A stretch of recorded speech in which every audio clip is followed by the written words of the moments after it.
so-called strong jobs report actually sent the stock market tanking and the dollar soaring because it was perceived as being a catalyst for the Fed to be more aggressive in its fight against inflation, because after all, so many people think the way you win a war against inflation is by putting people out of work. And with more people getting jobs, the Fed is moving backwards and is further away from its goal, so it has to fight harder to destroy those jobs.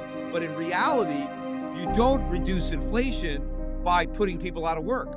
In fact, you accomplish the opposite, because when people aren't working, they're not productive, so you have less supply, and they still have demand because they get unemployment benefits and welfare and food stamps and things like that. So you get less supply, you still have demand, and therefore you have rising prices. What the Fed really needs to do is to keep people employed. We need more people being more productive.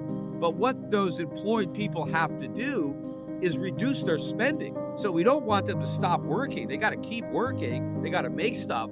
They just got to not spend everything they earn. They got to take some of that money and save it. That's how you reduce inflation with higher interest rates, is that you discourage people from spending, and so you reduce demand, and you encourage them to save, and that helps increase supply, because the savings lead to investment, which increases supply. You don't just try to put people out of work. Now, the reason people are losing jobs is because rising interest rates are impacting the economy because it's so levered up and consumers are so levered up.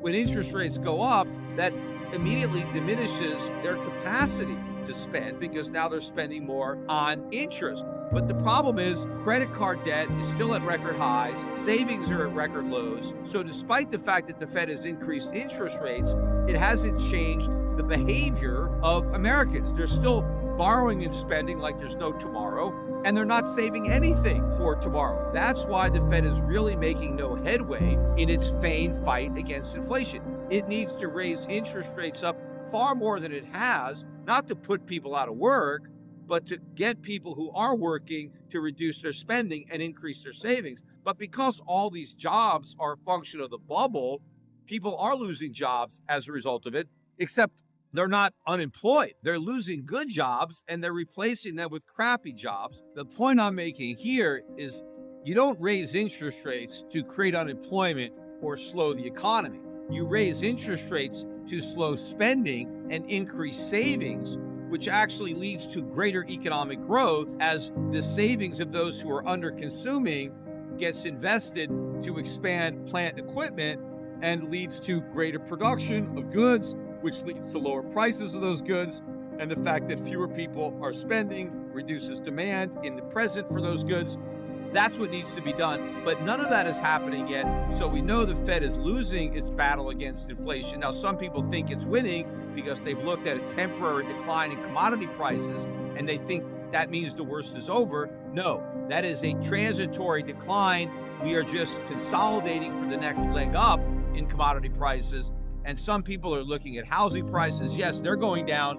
In fact, they have a long way to fall, but that does not mean inflation is coming down, because people don't buy houses, they buy monthly payments, and those are going up. And it's not just mortgage payments that are going up, it's taxes, it's insurance, it's utilities, it's maintenance. Everything about home ownership is getting a lot more expensive. So the inflation problem is getting worse. Now, why are so many people who already have jobs needing a second job or a third job? It's because real wages are falling and they have no other way of making up the difference. Now, for a while, workers were making it up borrowing. That's why their savings have been depleted and their credit card debt is maxed out. But at some point, there's no savings left and you have no more room on your credit cards. So how do you pay the rent?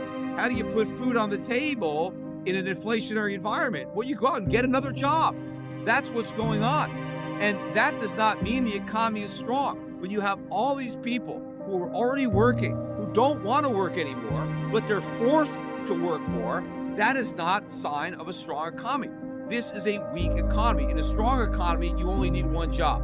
Most people prefer leisure to work. So if somebody has to give up their leisure and take on a part-time job, so they have to work instead of having the time off, but they don't actually have any more purchasing power.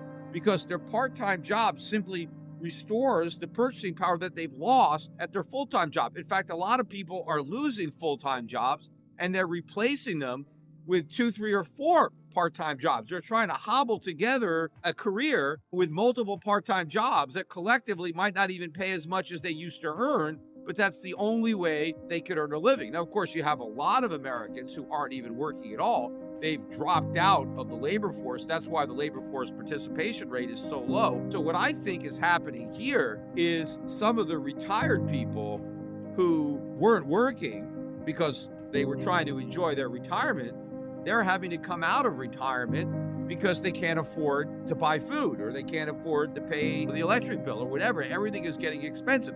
In fact, I feel very badly for retirees. A lot of people are just worried about workers because their paychecks aren't keeping pace with inflation. Well, at least they have a paycheck. At least they're working and they can get a raise. A lot of people who are retired, they're on fixed incomes. And even if their Social Security went up, they have a lot of other income sources that aren't going up. And I particularly feel badly for retired people who are trying to do the right thing by reducing their risk. And traditionally, as you get older, you want to get out of your stocks, for example, and put more money into cash or bonds or annuities. I have that happen with a lot of my clients. They call up and, hey, I'm getting older now. I want to take less risk. So I want to cash out that stock portfolio you're managing, and I want to just have the money in cash because I'm older now.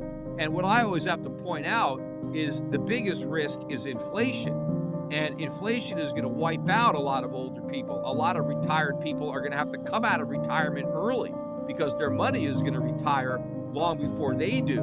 Because if you are a conservative investor and you're just wanting to conserve your cash, that does nothing if the cash you're conserving loses its purchasing power. You don't want to conserve cash, you want to conserve purchasing power. And I think the best way to do that is with equities, with dividend-paying stocks outside the United States that are not overpriced, that are trading for fair values or even underpriced, where you can get a good dividend yield, where those dividends can rise with inflation because you're investing in companies that sell goods and services that consumers need. And if the price goes up, they'll keep buying. They'll just cut back on something else to afford the things that they need. Of course, the other problem is the way the financial community was reacting to the jobs number, because they still think it's strong because more jobs were created than they thought. They're not looking at the nature of these jobs, the fact that they're low paying and part-time, and the fact that the people who are working these jobs would rather not have them. This is not a good thing when people who would prefer leisure are forced into employment because prices are rising so fast that it's the only way that they can keep pace. But also, people think that this means that inflation is easing up just because wage growth is paring back, and they're wrong. They have to look at what's going on at the Fed. Rates are still too low, and they have to look at what's going on at Congress. They're still spending like crazy. We passed that omnibus spending bill, massive new spending, no taxes to pay for it. How's it going to get paid for? Inflation. So the inflationary forces continue to build in the economy, even as more people are forced to accept low-paying jobs to make ends meet. But eventually, a lot of these low-paying jobs aren't even going to be there. That's going to be the problem. Right now, there are low-paying jobs available, and so people are able to take them. But as this recession gets worse, a lot of these employers are going to go out of business or are going to be cutting down their workforce. In fact, a lot of companies continue to announce layoffs, and more are coming. And so eventually, we're going to start to see a big increase in unemployment, and there's not going to be as many second and third jobs available, which is going to be very problematic for people who need the extra work and can't find it.